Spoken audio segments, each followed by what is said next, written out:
la bandiera e la maglia.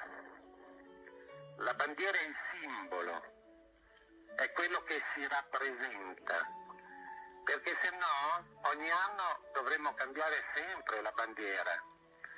Cioè colui in quale si fascia della bandiera della Roma, che è la maglia, la deve sempre onorare. L'unica cosa da onorare è la maglia, il simbolo.